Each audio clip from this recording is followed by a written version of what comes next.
자, 이제는 동북 노후 공업 기지, 동북 지역으로 가봅시다.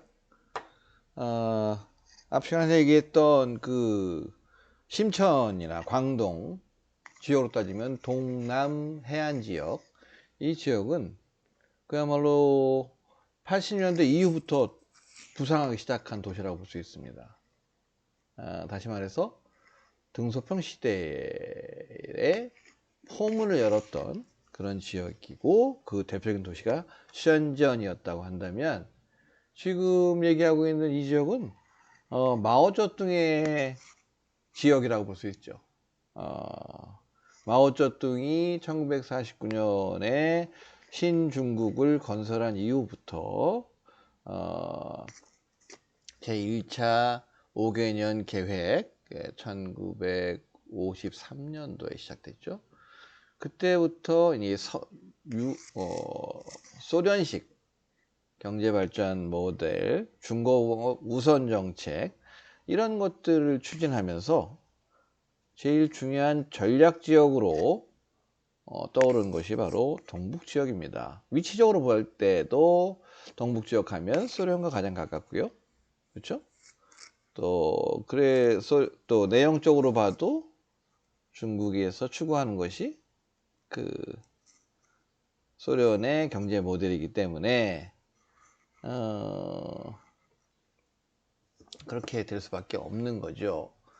1950년대 1차 5개년 계획은 상당히 성공적이었습니다. 그렇지만 이 중공업 정책이 성공해서 경제 발전을 이룩했다기보다는 기존의 이 중국이 이제 농토 토지를 농민들에게 잠시적이지만 나눠주고 그것을 경작하도록 허락을 했어요. 그래서 그 경제 발전, 생산량 증가가 농업 분야에서 아주 크게 됐습니다. 그래서 1949년에 국가를 건국 선포를 했고, 23년, 49년도, 50년도, 51년도 한국전쟁도 참여했었고, 이런 기간 동안에는 중국이 이제 뭐 내부적으로 어떤 그 방향을 잡느라고 특별한 어떤 경제발전 정책을 추진은 못했지만 53년부터 시작했어요. 근데 그 시작의 내용은 경제발전 정책의 주안점은 중공업 정책으로 가는 겁니다. 그래서 이 중공업 정책을 추진하는 데 있어서 가장 중점 지역이 어디냐면 바로 이 동북 지역이었다는 거지. 따라서 어떻게 보면 중국이 새로운 중국이 만들어져서 그 새로운 중국의 경제 발전 정책의 중점 지역이 바로 동북 지역이었다고 볼 수 있는 거예요. 그런데 지금은 뭐야? 그 앞에 노후가 들어가서 노후 공업 기지. 그야말로 굴뚝산업, 뭐 이런 것들 위주여서 지금 현재 얘기하고 있던 4차 산업혁명과는 전혀 먼 그러한 그 지역이라고 얘기할 수 있습니다. 그래서 이 지역에 대해서 2000년도 21세기 들어와서죠. 2004년도쯤 돼서는 동북진흥계획 이래 갖고서 국가 차원에서 이 지역을 다시금 진흥시키겠다. 새로운 어떤 그 산업 고도화 내지는 그런 식의 변화를 이끌어서 새롭게 해나가겠다라는 정책이 나올 정도로 이 지역은 해안 지역도 아니고요. 그죠? 80년대 등소평의 개혁개방 정책 실시 이후로 항상 소외된 지역이라고 볼 수 있어요. 그렇지만 이 지역이 뭐 갖고 있는 부존 자원이라든가 뭐 이런 것들은 상당히 풍부함에도 불구하고 특별하게 어떤 그 해외 투자라든가 이런 것들을 유치를 잘 못했다라는 거죠. 할 수가 없는 상황이 되었다. 그래서 이 지역에 대해서도 우리가 좀 이해를 해야 되는데, 결국 다시 모두 얘기 드렸던 것처럼 이 지역은 마오쩌둥 시대, 즉 다시 말해서 중국의 계획경제 체제가 만들어지면서 그 계획경제의 최전선에 가장 전형적인 지역이 바로 이 지역이라고 볼 수 있겠습니다. 과거 사회주의 시기 중국 정부의 집중적인 투자로 조성된 중화학 공업 위주의 중대형 국유기업들이 밀집된 곳이다. 계획경제를 추진했을 때 계획경제를 이제 새롭게 받아들여서 하는 거죠. 그러면서 했던 게 뭐야? 계획경제 속에 있는 기업들은 뭐야? 다 국유기업이야. 국영기업이라고 해요. 그 당시엔 국가가 소유하고 국가가 경영하는 그런 기업이에요. 중국에서 그 사회주의 국가 체제에서 계획경제에서 민영기업은 하나도 없었다. 그래서 이 지역의 계획경제 건설이 한창인 시기에 가장 집중적인 투자가 된 이 동북지역에 있는 기업들 다는 뭐다? 다 국영기업이다. 이런 것이 지금 현재 다른 지역에서는 기업들이 이제 민영기업 위주로 발전이 되고 있고, 자본주의 체제를 받아들이는 그런 데 있어서는 상당히 한계를 보일 수밖에 없는 원초적인 그런 그 한계를 가지고 있었다라고 볼 수 있는 거죠. 그래서 마오 시기에 중국을 대표하는 아주 공업기지였지만 등소평 시대에 80년대 들어서면서부터 경쟁력을 잃고 노동자 해고가 잇따라 발생했다. 자, 노동자 해고가 왜 발생되냐면요, 1890년대 들어서면요, 이제 중국 개혁개방 정책이 처음에는 농업 지역에서 시작했어요. 농업에서 시작하면서 일부 아까 얘기한 경제 특구 지역 조금 몇 개의 도시를 시험적으로 했다가 성공하면서 80년대 중후반부터 도시 지역으로 옮겨갔습니다. 그래서 도시 해안 지역을 다 개발하고 개방을 했고, 그러면서 이제 열심히 어떤 새로운 어떤 민영 기업들을 많이 만들어내는 그런 시대였잖아요. 그런데 동북 지역이 바다를 끼고 있지 않고요. 물론 남쪽에 있는 야오닝성 요동방도가 있고요. 대련 유명하죠. 다롄 그런 지역이 있긴 하지만 대부분의 지역은 국영기업들이 전부였고요. 그러다 보니까 1890년대 들어서면요, 이제 중국 정부가 자신감을 가지고 특히 1992년 등소평이 남순강하 남부를 돌면서 훈화를 했죠. 훈시를 했어요. 이렇게 경제 발전이 이렇게 많이 됐다. 내가 이러는 업적이다. 우리는 계속적으로 이 사회주의 시장 경제 체제를 확립해 나가자. 이렇게 강조하게 할 때입니다. 그러면서 거기에 힘을 받아서 90년대 들어서 좀 더 대대적이고 적극적으로 사회주의 체제, 사회주의 경제의 그런 그 잔재들을 많이 없애는데, 그 대표적인 게 바로 국유기업 개혁입니다. 그래서 1990년대 중후반 들어서 어마어마하게 국유기업들을 정리했어요. 국유기업은 뭐예요? 결국은 국가에서 필요한, 우리로 따지면 공사쯤 되지, 그죠? 그래서 국가에서 필요한 기업이기 때문에, 산업을 담당하는 그런 기업이 있기 때문에 그 기업에서 근무하고 있는 사람들은 뭐 경쟁할 필요도 없어요. 국가에서 꼭 필요한 것들을 하고 있기 때문에. 그렇죠?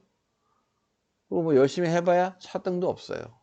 경쟁자가 없기 때문에. 일반적으로 자본주의에서의 기업은 뭡니까? 경쟁을 해야 되죠. 다른 기업과 디자인 경쟁, 가격 경쟁, 이런 것들을 통해서 시장을 누가 더 많이 잡고 있느냐에 따라서 승패가 갈려지는 거죠. 지면 뭐야? 바로 도산, 나업이, 그죠? 문 닫는 거죠, 회사. 국유기업은 그런 게 없죠. 경쟁력이 떨어져도 망할 일이 없어요. 그렇지만 이거를 대대적으로 칼을 댄 거예요. 90년대 중후반부터 중국 정부가, 그 당시에 이제 총리가 쭈롱지라고 하는 사람인데, 그 사람이 다 이제 개혁을 하다 보니까 국유기업이 가장 많은 지역이 동북 지역이야. 이 지역의 국유기업들을 다 폐쇄하고 개선하면서 많은 불필요한 사람들, 효율을 높여야 되잖아요. 기업의 경쟁력을 높이려면 소수의 사람들이 아주 열심히 일을 하고 능력을 가지고 아주 단합된 모습으로 컴팩트하게 그 능력을 발휘하는 것이 효율적이라는 거죠.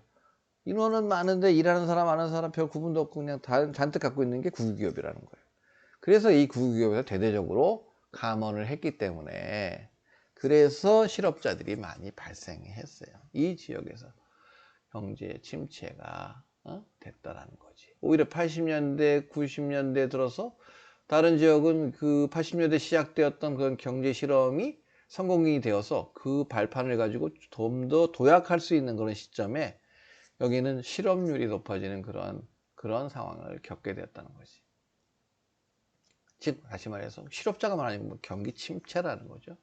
그런 것을 겪게 되었고 또 새로운 어떤 투자를 받지도 못하는 그런 상황이었어요. 그래서 이 동북 노후 공업지역에 대한 개혁을 하자 해서 21세기 들어서면서 그런 여러 가지 정책들이 있었다라는 거예요. 사실 이 지역은 아까도 얘기했지만 1930년대, 20, 30년대 그러니까 이제 신해혁명 이후에 이제 뭐 중국도 새로운 어떤 확고 안정적인 정치 체제를 마련하지 못했잖아요. 손문희 혁명은 성공했지만 그 다음에 위안스카이한테 뺏기고 나머지 위안스카이가 죽은 다음에는 여러 군벌들이 전국을 다 나눴고 그 혼란기에 남쪽에서는 또 국민당이 새롭게 일어났고 또 공산당이 움직였고 뭐 이런 시기잖아요. 정신이 없을 때. 어찌됐든 그 당시에 그걸 틈타서 일본이 만주를 아주 그냥 대대적으로 침략을 한 거죠. 1930년대. 그래서 뭐 그 당시에 만주 군벌인 그 장쪼린 장장님도 폭사시키고 그래서 그 아들 장항량이 그 반감으로 이 장개석과 함께 국민당의 일원이 되죠. 그런 거는 뭐 역사 시간에 배웠겠지만 어찌됐든 그 당시에 일본은 만주에다가 만주국을 설치합니다. 청나라의 마지막 황제인 부위를 데려다가 하죠. 그것은 뭐냐면 결국은 그 지역에 어떤 뭐 약탈을 목적으로 교통시설을 만들어야죠. 그래야지 뭐 실어 나를 거 아니야. 그게 바로 철도 부설이라든가 이런 것들을 했다는 거예요. 그리고 자기들이 필요한 그런 그 공업 단지를 일으켜서 만들어냈다. 그래서 그 당시 1930년대는 타 지역에 비해서 훨씬 서구적인 발달된 공업 기반을 가지고 있었다라고 얘기할 수 있겠죠. 그런데 어떻게 했어? 그런데 이게 80년대에 들어서면 그죠?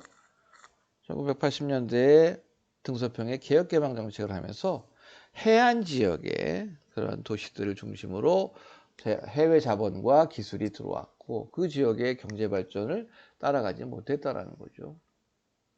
네, 그렇습니다. 그래서 오히려 이 80년대 들어서면서 쇠락의 길을 걷는 그런 상황이 되었다.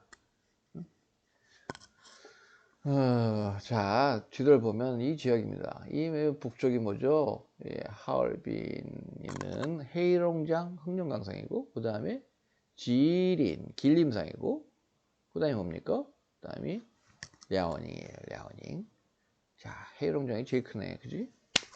그 다음에 이 안에는 뭐야? 여기는 이제 네이멍구죠. 네이멍구 지역.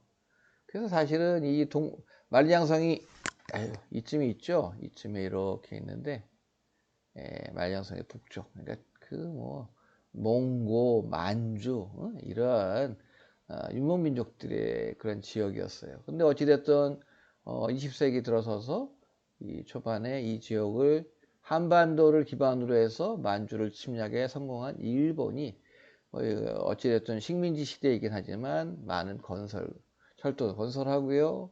공업기지도 만들고 이러면서 나름 타 지역에 비해서는 그래도 경제적으로 발전할 수 있는 그런 자질을 갖췄던 지역이라고 볼 수 있어요. 자, 보면 1905년 러인 전쟁에서 승리한 일본이 장춘, 길림성이죠. 지린, 딸이에는 랴오닝에 남만주 철도의 이권을 차지하게 되자 일본계 기업들이 이쪽으로 진출하기 시작했다. 그래서 1932년에는 만주국을 건국해서 일본의 중국 침략의 군사적, 산업적으로 그 기지를 여기다가 만들었다. 또 군사, 산업, 그러니까 철강, 기계, 화학, 군수 이런 업종, 이런 거와 관련된 공장들이 이미 일본 제국주의가 여기다 건설하기 시작했다라는 거죠. 그죠? 그래서 1945년 2차 세계대전 끝난 다음에 일본이 물러나자 소련군이 동북지역의 주요 도시를 잠시 접수했다. 그러나 국민당, 그죠? 장개석 국민당의 내전에서 승리한 공산당 마오쩌둥이, 그죠? 동북지역을 장악하자 소련군이 철수하게 되었다. 그러니까 그 기지, 그러한 것들을 그대로 소련의 기술자를 데려다가 그대로 운영을 했다라고 해도 과언이 아니에요. 따라서 마오 시대에는 이 지역이 가장 발달되고 잘 사는 산업적으로도 앞서 나가는 그런 지역이라고 볼 수 있어요. 그러나 80년대 들어서 완전히 그 이전의 영광은 완전히 참담하게 깨지고 낙후된, 노후화된 지역으로 남게 되었다라는 거죠. 그래서 건국 이후에 중공산당이 여기다가 많은 선진적인 기업을 만들어서 공업 중심지가 되었다. 그러나 그 이후는 그렇지 못했다. 본격적인 사회주의 공업화가 시작된, 그러니까 계획경제가 시작할 땐 1차 5개년, 1954년부터죠. 58년도에는 2차 때는 대약제 운동이 있었죠. 소련이 자금과 기술과 전문가를 지원한 대형 공업건설 프로젝트인 중점건설 항목, 156개 중점건설 항목 가운데 57개, 그러니까 거의 30% 이상이 동북 삼성에 건설되었다. 그 당시 대대적인 소련의 지원에서 그 30%가 이곳에서 지원됐다.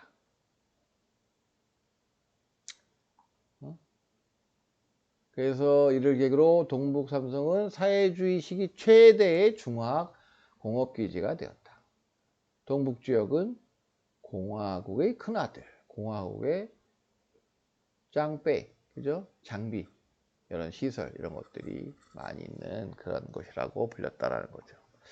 사실 1990년대 중반만 하더라도요, 이 지역에 가면 아주 이 심양, 셔냥, 랴오닝의 중심 도시죠. 중국 전국에서 폐암 발생률 1위예요. 아유, 석탄 떼고 난리 나고 그 공장에서 오염 뭐 이런 것들이 엄청나게 심했던. 근데 작년 여름에 우리 단기 연수를 심양으로 왔었는데 지금은 많이 그래도 개선이 되었어요. 공기도 좋아지고 여러 현대식 건물도 많이 들어서서 많이 좋아졌더라 이거지. 그래서 80년대에는 상대적으로 심천이나 주해 이런 해안 지역의 도시들에 비해서 상당히 그런 개혁에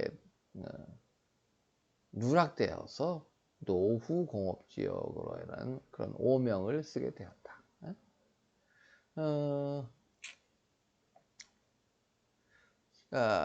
기존의 계획 경제를 대체하여 시장이 자원 배분과 가격 결정의 핵심 기제가 됐다. 시장 경제 체제를 받은 거예요. 시장은 뭐예요? 수요와 공급이죠. 사람들이 필요한 그 수요가 많아지면 가격이 올라가는 것이고, 공급이 많아지면 가격이 떨어지고, 그죠? 그래서 자율 조절이 되는 거예요. 계획 경제는 뭐야? 공급, 배급하잖아. 필요한 것 국가가 결정해요. 이번에 이 평택대학교에 컴퓨터가 10대가 필요해. 10대 만들어. 갖다 줘. 이거예요. 사는 게 아니야. 근데 뭐야? 시장 경제에서는 뭐야? 우리는 컴퓨터 10대를 사야 되는데 어느 제품 살까? 삼성 걸 살까? LG 걸 살까? 애플 걸 살까? 뭐 이런 고민을 하고 그건 시장에 가서 다 결정되는 거죠. 그래서 이 핵심 기제가 계획에서 시장으로 넘어가면서 여기에는 큰 타격을 받을 수밖에 없었다. 그래서 서서히 경쟁력을 상실했다. 여기에 비해서 상하이를 비롯한 다른 지역의 공급기지들은 신속한 산업구조 조정과 산업 고도화죠. 소유권 개혁을 통해 시장 경제에 적합한 회사로 변신했다. 어? 여기는 근데 변신을 이렇게 하기가 쉽지 않았다. 동북 지역의 국유기업들은 시장 경기에 적응하지 못하고 급속히 몰락하기 시작해서 기업은 도산하고 노동자들은 대량 해고되었다. 그러니까 변신을 했어야 돼요. 그때 시장 경제 체제로 바뀌어야 되고, 그러려면 뭐야? 가격 경쟁, 뭐 제품 품질 경쟁, 디자인 경쟁 이런 것들을 하면서 해야 되는데 워낙 오래됐죠. 계획 경제 체제에서 살아왔던 게. 그러던가 그것을 극복하지 못하고 남아서 계속 저렇게 쇠퇴의 나락에 빠져서 헤어나지 못하고 있었다. 그러다가 결국 2004년에 동북진흥정책을 추진하게 되었다. 2004년이면 후진타오 시대죠. 그죠? 그래서 후진타오 시대 때 주로 강조한 게 뭐예요? 허시에 조화로운 발전이죠. 옛날에 그 이전에 짱저민까지만 하더라도 해안지대에 우선적으로 발전시켜야 되고 발전 가능한 지역부터 해야 된다. 그래서 어떤 지역별 소득 수준의 차이, 빈부 차이 이런 것들이 심하게 나타났잖아요. 그죠? 근데 이런 것들이 심화되다 보니까 이제 드디어 칼을 대서 동북진흥 정책을 이제 시작했다. 그래서 이때 나온 게 뭐예요? 장춘, 지린, 투먼. 여기는 어떻게 보면 경제권이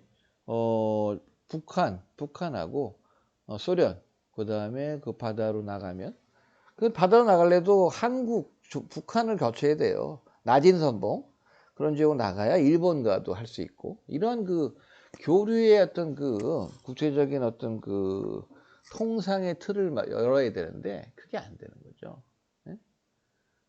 그래서 이 동북진흥 계획을 통해서 잠시 했는데 여전히 그 효과는 아직도 미지수인 것 같아요. 그래서 이제 여기서 보면 이제 하나의 그 예를 들어서 잠시 이제 이 성공을 했는데 션양 대표적으로 심양이죠. 션양의 TAC취 철 여기 철강이 많이 생산되는 곳이죠. 그래서 옛날에 있었던 그런 그 공업 기지를 다른 데로 옮긴 거예요. 그래서 TAC9에는 공작기계, 금속, 가공, 제조업, 화학공업, 주조, 변압, 야금, 전기 등 업종으로 구성된 중대형 국유기업이 밀집되어 있었다 이거야. TAC에다가 TAC. 그리고 이들이 거주하는 지역도 있었고 거의 그냥 사회주의. 공장에서 일하면 집도 줬던 거예요. 그걸 단위 체제라고 하는데 나중에 설명할 기회가 있겠지만 그렇습니다. 그래서 이 지역의 공업지역을 딴 데로 옮겨갔다라는 거예요. 딴 데로 옮기면서 그 지역을 옮기면서 새롭게 들어온 공장 기업을 하러 들어온 사람들에게 돈을 받고 임대를 하는 거죠. 공장 부지를 임대해서 수입을 올리고.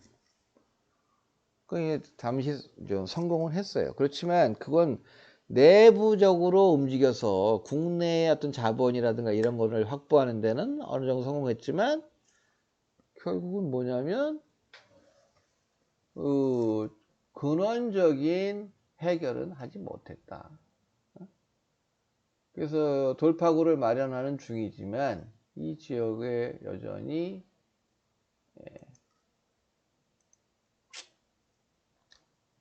근본적인 문제는 해결하지 못하고 있다라는 얘기입니다. 그래서 이 지역은 사실은 북한하고도 북한이 경제가 안 좋잖아요. 북한도 그렇고 새로운 돌파구를 하느라고 이쪽은 결국은 해외 투자라고 하는 것은 북한이나 소련한테 받아야 되는데 그 주변 환경이 좋지가 않잖아요. 그죠? 그러다 보니까 해외 투자도 받지 못하고 워낙 그 중공업 시설이나 이런 것들이 아주 오래되었고 그러다 보니까 그게 어려웠다는 거예요. 특히 이제 무슨 철도, 자동차 이런 시설들, 이런 그 기업들이 대부분 여기에 있었어요. 어? 지금 물론 뭐 북경이나 광동 뭐 이런 쪽으로 자동차 기업들이 있잖아요. 그죠? 그런데 이 계획경제 시대에는 이곳에서 뭐 무기도 만들고요. 이런 것들이 다 여기서 이루어졌던 거예요. 그런데 이제 지금은 그러한 기업들, 그러한 그 공장들이 새로운 변화에 잘 적응하지 못했기 때문에 많은 어려움을 겪고 있다라고 볼 수 있는 겁니다.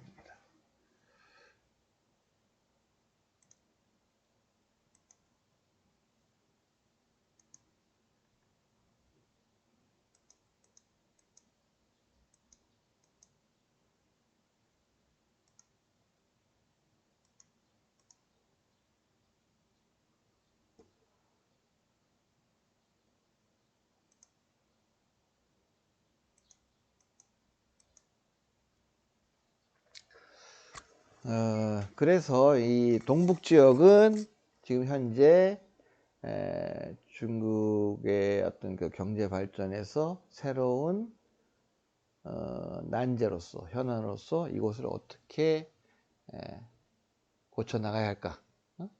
뭐 이런 그 고민이 상당히 많은 겁니다. 예? 요 밑에 보면 그 노후공업지 개조에서 잠시적으로 성공한 그런 그 얘기가 있어요. 그거 여기 아마 동반서건, 동반시지엔, 그죠? 동쪽에 있는 시설들을 서쪽으로 옮기면서 새롭게 이제 부동산이라든가 뭐 이런 것들을 임대하고 이러면서 재원을 마련하는 데 성공했고요. 허슈 반공이라고 하는 것은 어떤 그 불필요한 것들을 합치는 거죠. 근데 결국은 이것은 효율화를 이룩하는 거예요. 그러니까 이 두 가지를 가지고 나름 자, 동쪽에 태시 취해 있던 국유 기업들을 서쪽에 새로 만든 경제기술개발구로 옮기면서 기존 기업 부지의 토지 사용권을 매각해서 수익을 거뒀다. 기존의 기업들이 사용하는 부지의 사용권을 팔아서 재원을 마련했다라는 거죠. 예? 또한 뭐야?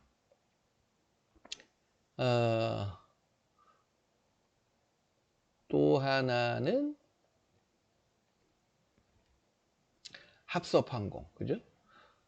합섭항공은 뭐야? 여러 가지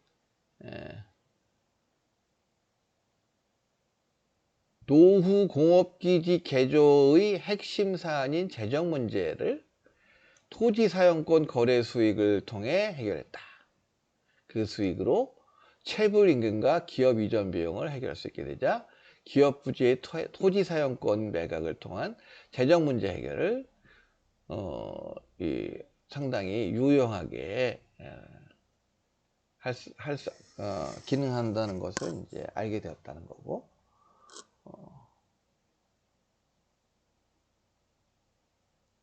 또 하나는 뭐야? 기업 이전을 통해서 기존 국유기업들 중에서 경쟁력 있는 기업들만 남기고 나머지는 사유화하는 산업구조조정을 시행했다. 그러니까 국가가 가지고 국유 기업으로 운영하면 경쟁력이 없으니까 어려운 거지. 그러니까 경쟁력을 갖출 수 없는 그런 기업들은 이렇게 민영화, 사유화를 했다는 거지. 이제서야 이제 개혁을 했다는 거예요. 그렇지만 뭐야? 예? 신동북 현상, 이게 뭐냐면 바로 경제가 다시금 제자리 내지는 쇠퇴하고 있는 현상을 얘기합니다. 특히 이제 이렇게 해고가 되고 사람들이 해고가 되니까 새로운 직업을 찾기 위해서 떠나고, 그러니까 인구가 감소되고 있다고 해요. 그래서 노후 공업기지 개조를 통해서 잠시 호전되는 했지만 다시 성장 속도가 떨어지고 있다. 동부삼성의 그 경제 성장률은 전국 최하위 수준에 머물러 있다. 예. 중국의 이제 평균 GDP 성장률이 6.5%인데 그것도 못 쫓아가고 있는 게 동북 지역이고, 또 하나는 인구 감소. 아까 얘기한 것처럼 출생률도 떨어지고요. 그것을 떠나는 사람들도 상당히 많이 있다. 그래서 그 원인은 중대형 국유기업 위주의 국유경제 비중이 높았다는 것. 그래서 이것들을 개조하고 통합하면서 실업률이 높아졌다는 것. 그 다음에 석유와 석탄 등 자원에 의존하는 자원형 경제 구조의 도시 비중이 높았다는 것.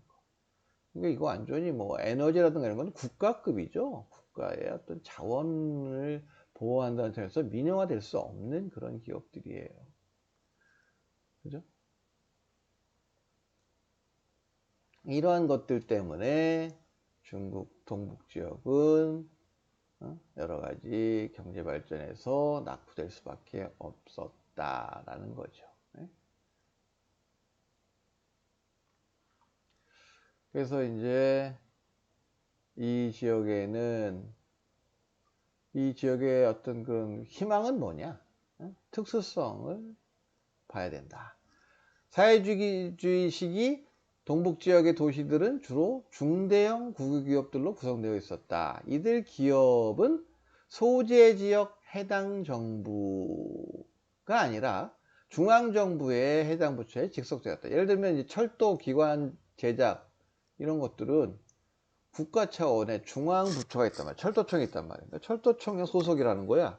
그러니까 위치는 심양에 있지만, 동북 지역에 있지만 지휘 감독은 북경에 있는 중앙정부로부터 받는다는 거지. 따라서 이것이 어떤 특수한 어떤 개별화, 이질화가 됐다는 거죠. 그래서 엄청나게 규모도 크고, 여기 자동차 공장은 울산 현대자동차보다도 3배나 큰 이런 그런 규모를 가지고 있다는 거지. 근데 이런데 근무하고 있는 사람들의 월급이나 이런 것들은 다 중앙정부에서 준다는 거지. 그 지방과는 좀 괴리된 그런 특수성을 보이고 있다라는 거죠. 이 지역은 건국 이후 오랫동안 동북지역 도시의 정부, 기업, 사회 사이에 형성된 독특한 문화가 개혁기에도 사라지지 않고 살아남아서 국유기업 개혁의 장애물이 되었다. 금방 얘기한 것처럼 철도청에 소속되어 있는 그런 기업이 이 지역에 있었고, 그죠? 자원 위주의 기업이고, 뭐 이러다 보니까 좀 효율을 가지고 경쟁력을 키울 수 있는 그런 좀 그 민영 기업과의 경쟁에서 떨어질 수밖에 없었다라는 겁니다. 그래서 동북 지역은 결국 현재 어떤 새로운 어떤 적극적인 돌파구를 마련해야 되는데, 그 돌파구는 아마 뭐 북한과의 경제 교류라든가 혹은 소련, 그다음 넘어서 낮은 선봉과 연결된 장지2 그 개발 계획과 일본으로 향할 수 있는 어떤 항구의 확보, 뭐 이런 것들이 이 동북 지역의 현안이다, 이렇게 말씀드릴 수 있습니다. 그러니까 동북 지역은 마오 시대의 계획 경제의 대표적인 지역이라고 볼 수 있는 되고요.